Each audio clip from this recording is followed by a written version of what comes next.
For this particular election, we're seeing a lot of what people can be construed as wedge issues on the ballot: the parental notifications, reproductive justice.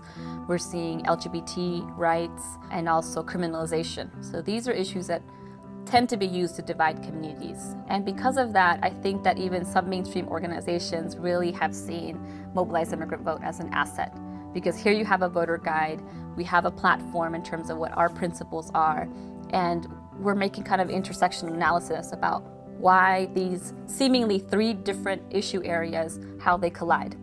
And they come together because it's an attempt to divide communities, but it's also about taking attention away from what the real problems are. KRC and Chirla could run an electoral field campaign on their own, but working in coalition, the scale of their program increases, the complexity of their analysis increases. As we think about winning on statewide ballot initiatives, as we think about winning major policy victories for immigrant rights and social justice locally, statewide, and nationally, Chirla and KRC can't win those alone, and immigrants actually can't win those victories alone. And so we need to be working together, and our goal is to really build a powerful immigrant bloc of leaders and organizations who are part of a bigger picture for winning social justice.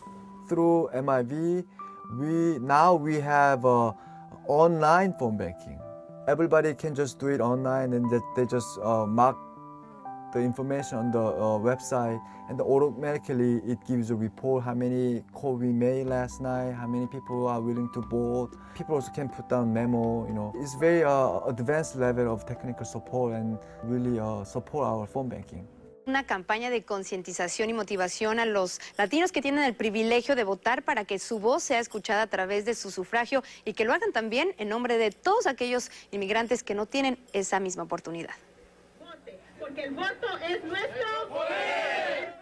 Con ese lema inició en el Valle de San Fernando la campaña Voces de Inmigrantes 2008, encabezada por líderes comunitarios, políticos y religiosos, con el propósito de incitar a los ciudadanos registrados de origen latino a ejercer su derecho al voto este próximo 4 de noviembre. Estamos aquí para incrementar el voto latino, para demostrarle a todo el mundo que el voto latino aquí en el Valle de San Fernando es sumamente importante. La organización Chirla, con la ayuda de decenas de voluntarios que irán de puerta en puerta, planea contactar a cerca de 9,000 votantes en los valles de San Fernando, San Gabriel y en la ciudad de Los Ángeles a partir de hoy para concientizarlos sobre el voto del inmigrante y remarcar el poder de las familias inmigrantes en California. I think we have 450 Korean-speaking voters left, which 8 people are taking care of, and about 240 English-speaking voters that 4 people will be taking care of. So we calculate that if each person does about 60 or 80 more in the next hour, we'll be done, and we can go home. Honestly, I don't know whether it's Monday or Wednesday or Sunday. For the last 7 days, it's been nonstop, 8 a.m. to usually 10 or 11, leaving the office. It's been a very intense 4 weeks, I think, to this day, but the numbers that we have right now is very motivating. 오케이, 한 번 더. 자, 하나, 둘, 셋. 안녕하십니까. 민주학교의 윤희주입니다. 오는 11월 4일 미국의 미래를 결정할 중요한 선거에 12개의 주 발의안이 상정되었습니다. 발의안에 대한 찬반 의사를 결정할 때는 그 법안이 커뮤니티에 해가 될 수 있는지, 소수에 대한 차별이 있는지, 나의 세금이 유용하게 쓰여질지를 생각해 봐야 합니다.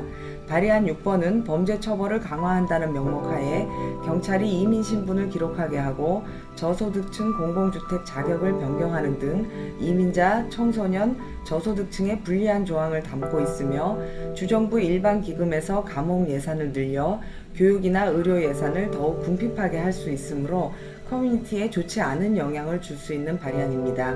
11월 4일 꼭 투표하십시오. 감사합니다. From 2 to 8, a group of people, we're all going to return back to the church, and then we're going to do our final push to make sure that everybody voted.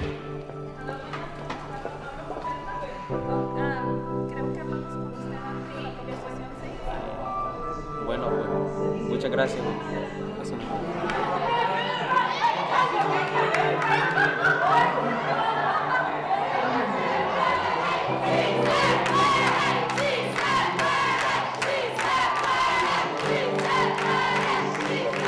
I think one of the things we have to make it clear to our members tonight, given that we did all this work to defeat Prop 6 and to make our voices heard in California, that even with this new president, there's still a lot of work to be done for immigration reform, and the president-elect is an ally of Chirla. He has committed to stopping the raids on his first 100 days.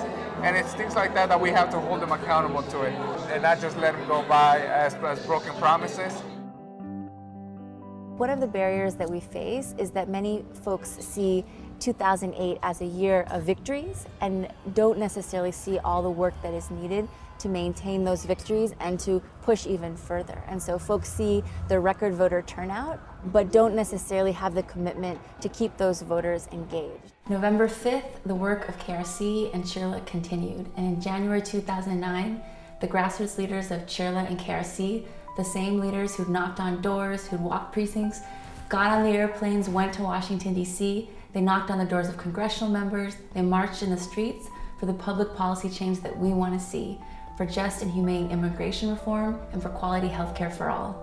We're going to be pressuring the party in power and those who get elected to make sure that we advance time-pressing agendas for immigrant communities and low-income communities, such as health reform, immigration reform, humane immigration reform, and civil rights for all.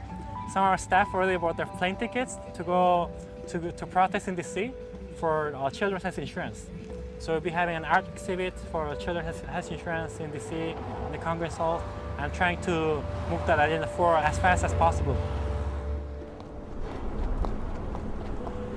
Today we're delivering information about the children's art exhibition to promote the dream all children living in the United States to have affordable quality health care coverage. We're outside of Homeland Security with hundreds of people from across the nation reminding the president, the new administration, all of them, that we need immigration reform. What do we